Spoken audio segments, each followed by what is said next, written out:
Salut les rêveurs, donc déjà merci beaucoup d'être présent pour ce nouvel épisode des rêves de Balou.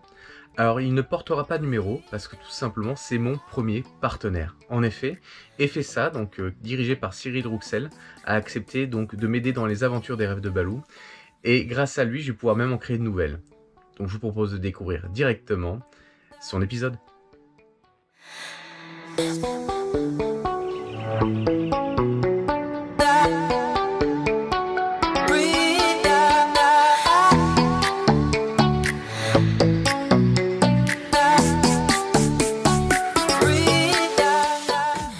Salut Cyril. Salut. Bon. Merci déjà de me donner un peu de ton temps. Alors, aujourd'hui, qu'est-ce qui t'a donné envie de participer au rêve de Balou? Déjà, c'est le projet. Ouais. Parce que je trouve que le projet est vraiment intéressant par rapport aux vidéos que j'ai vues sur ta page YouTube. D'accord.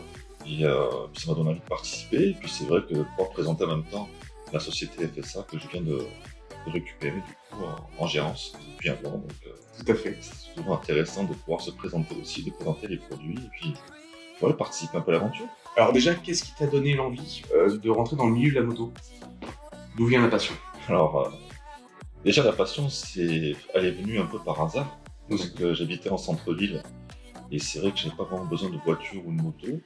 J'ai passé mon permis parce que, à 18 ans, j'ai passé mon permis en voiture. D'accord. Et tout simplement parce que j'avais pas envie de repasser mon code, tout simplement. D'accord. J'ai passé mon permis moto tout de suite, dans la foulée. Et en fait, je me suis acheté une moto. Et puis pendant 2 ans, j'ai roulé qu'avec la moto. Et puis j'ai vraiment adoré ça. Et j'ai acheté une voiture par le côté pratique par la suite. Parce qu'il fallait pour le travail et puis pour le côté pratique. D'accord. Mais pendant presque 2 ans, j'ai vécu qu'avec une moto et voilà, je me suis fait des amis, j'ai fait beaucoup de balades et j'ai vraiment adoré cette ambiance, cet esprit motard en fait, que j'adore en fait, tout simplement. Ouais, c'est devenu une passion indirectement finalement. C'est ça, parce que du coup, moi dans ma famille, il n'y avait pas beaucoup de motards. Ouais. J'avais un oncle qui avait une Harley, mais bon, c'était juste comme ça. Après, c'est venu vraiment par hasard en fait. C'est en achetant ma moto et en faisant quelques balades que j'ai découvert vraiment l'esprit motard. Et je me suis jamais vraiment écarté en fait. D'accord. Et donc, au contraire, t'es rentré dedans. Et c'était quoi ta première moto alors? Tu t'étais pris quoi finalement? Alors, je vais t'acheter un 600 Phaser de 98. Très bien. Le problème, c'est que j'étais bridé à l'époque en 34 chevaux, effectivement. Et c'est vrai qu'il faut avouer que ce moteur bridé en 34 chevaux, c'était quand même pas extraordinaire. 4 cylindres, c'est toujours compliqué. Donc, ouais, donc c'était vraiment. Bon, j'ai pris beaucoup de plaisir pour la moto. Par contre, pour tout ce qui était plaisir de la moto pure, c'était vraiment. J'ai découvert ça après parce que c'est vrai que quand on partait en balade, c'était un petit peu compliqué quand même. Ouais, parce que tu roulais avec des gens qui avaient déjà peut-être des gros cubes depuis un certain temps. Des gros cubes et l'expérience. L'avantage qu'il y a, c'est que ça m'a permis, pour pouvoir les suivre, de progresser très vite dans les virages parce que j'avais aucune accélération. Donc, prendre vraiment les plus de virages le plus propre possible pour que derrière, essayer au moins de les rattraper, au moins de ne pas perdre trop de temps. Voilà. C'est ça. Donc, ça m'a bien servi. Et puis après j'ai acheté une Z750. D'accord. Pareil que qui était bridé en A2. Mais par contre, j'ai pu débrider très facilement après parce que c'était fini.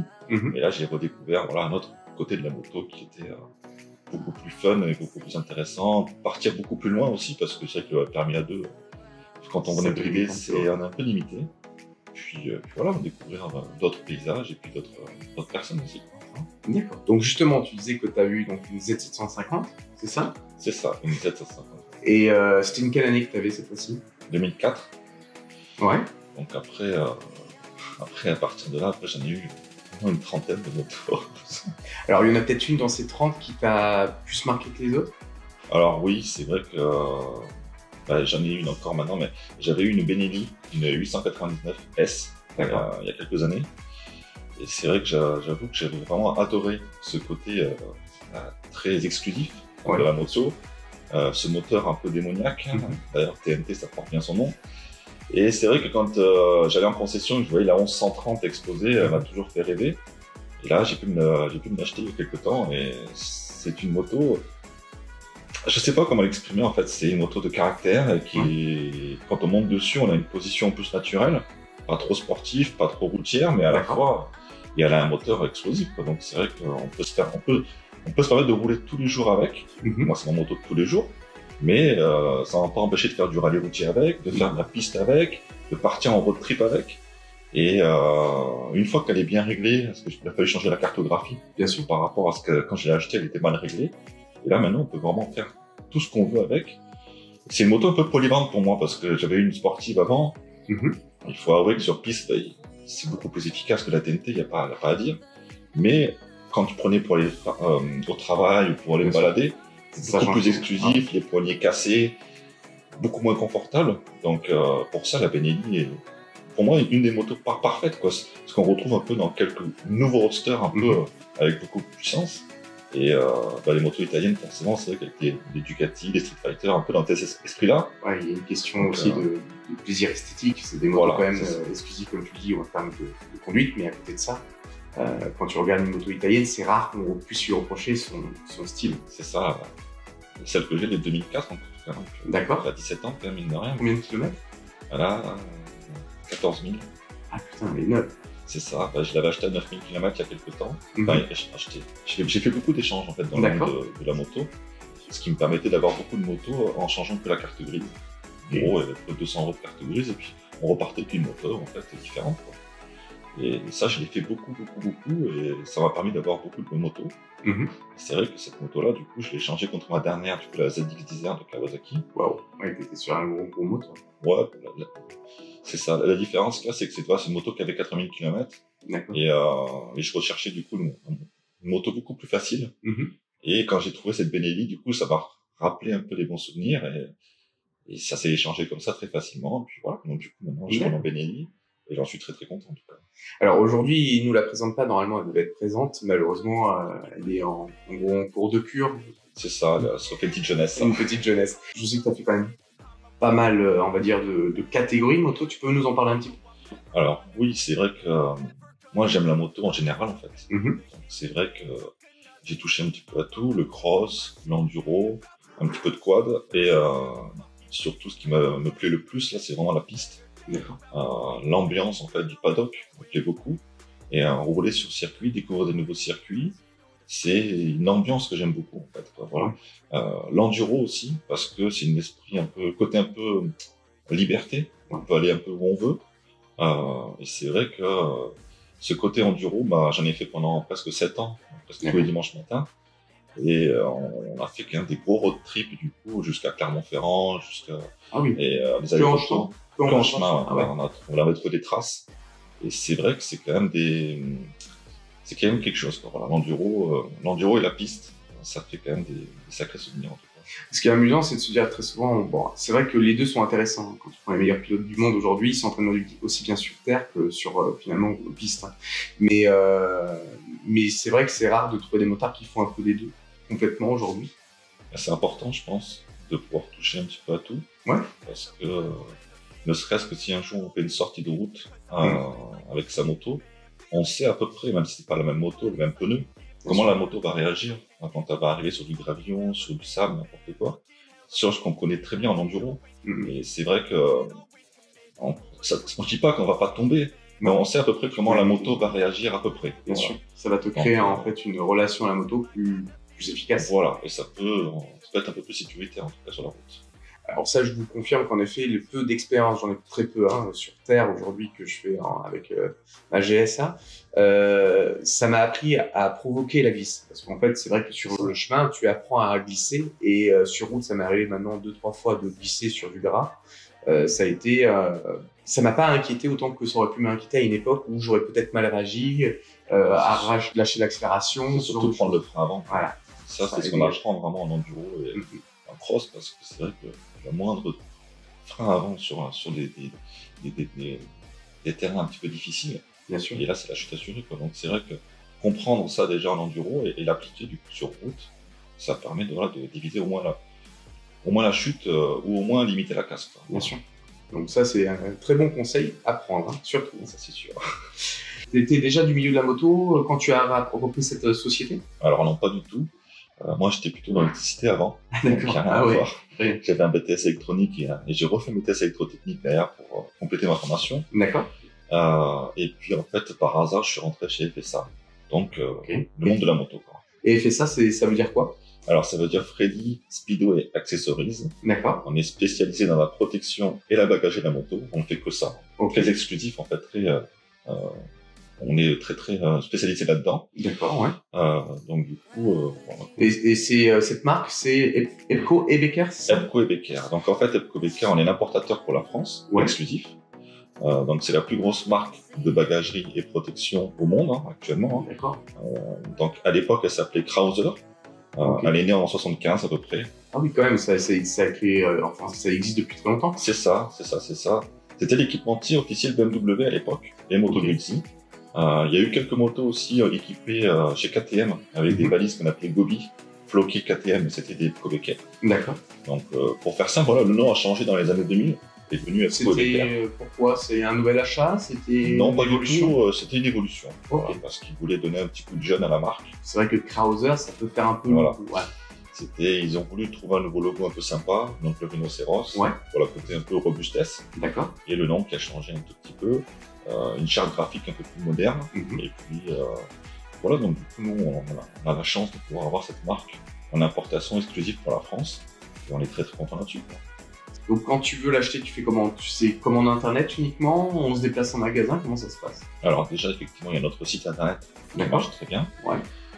Après on a quand même un réseau de concessionnaires, à peu près 500 concessionnaires en France qui travaillent avec nous, toutes marques confondues, parce que l'avantage encore une fois de la marque Epco Becker, c'est qu'on travaille sur toutes les marques de moto, Ouais.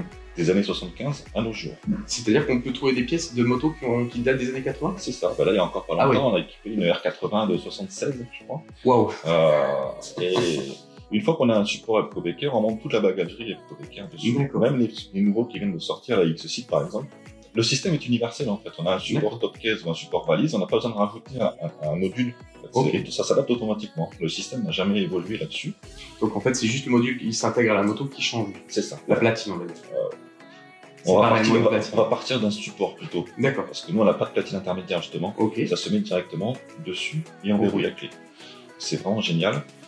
Et on a vraiment une grosse gamme chez Epco Becker, à la fois plutôt trail, on va Ouais. dire, avec la bagagerie aluminium, plutôt routière avec de la bagagerie un peu plus plastique, mais déjà très robuste. D'accord. Et ensuite une bagagerie un peu plus roadster sportive, Ouais. un peu plus jeune, on va dire, D'accord. mais qui passent un peu partout et qui peuvent se monter un peu sur toutes les motos.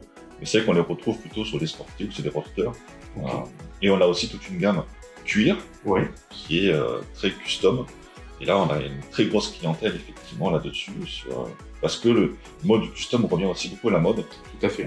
Comme le monde du trail d'ailleurs, on voit beaucoup effectivement les nouvelles Africa Twin 1250 GS. On envoie une belle, là, justement. Justement, voilà. Et les Multistrada, tous ces Ouais, Vestrom. bien sûr. C'est vrai que dans la gamme Honda, BMW, Ducati, ils sortent vraiment des vrais trails maintenant qui ont C'est vrai. vraiment de la gueule, faut le dire, et puis des sacrés moteurs.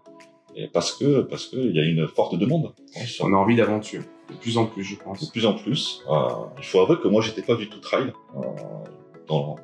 J'étais plutôt sportif, roadster. Mhm. Et j'ai eu l'occasion de rouler avec l'Africa Twin depuis un moment maintenant. D'accord. Je suis parti à Barcelone pour faire justement l'Alpe Moto Festival.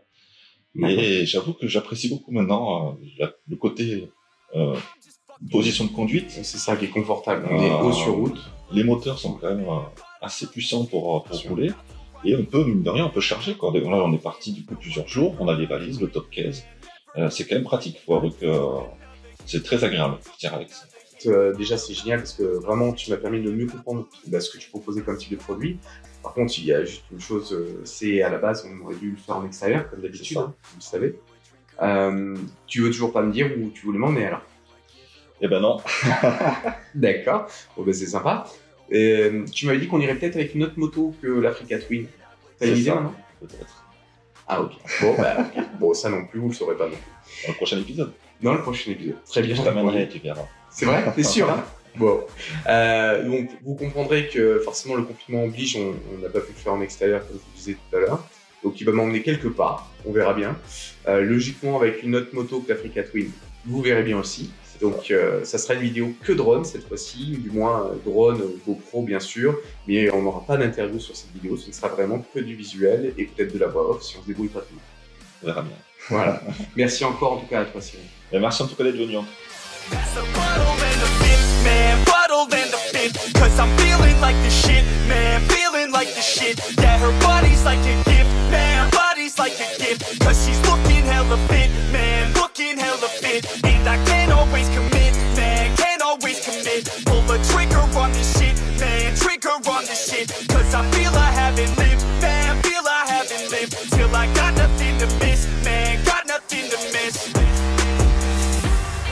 Are you the present or the future? Are you a drinker or a boozer? Are you a giver or a user? Are you a winner or a loser? Yeah. And I said that I would never back down. And I said that I would never back down. And I said that I would never back down. I swore that I would never fucking back down. Voilà, l'épisode se termine. Alors malheureusement, je n'ai pas pu filmer en extérieur, hein, comme je vous l'expliquais, le confinement nous oblige à rester donc dans les bureaux. Alors vous avez pu remarquer qu'on est resté à distance, bien sûr, hein, distanciation obligatoire. Il a accepté quand même de mettre en place cette interview parce que le but était de vous présenter dans un prochain épisode peut-être une prochaine moto et certainement même une prochaine moto qu'il aura à monter et qu'il aura tout simplement à préparer avec Epco Becker. J'ai beaucoup apprécié de pouvoir découvrir aussi mon partenaire d'une autre manière, donc j'ai trouvé ça sympa de pouvoir interviewer celui-ci, parce que c'est vrai que très souvent dans les vidéos liées à la moto, on va voir le partenaire qui va parler un petit peu de ce qu'il vend et autres, mais on ne sait pas vraiment qui il est. Là, il a accepté de jouer le jeu avec nous, donc merci encore à lui.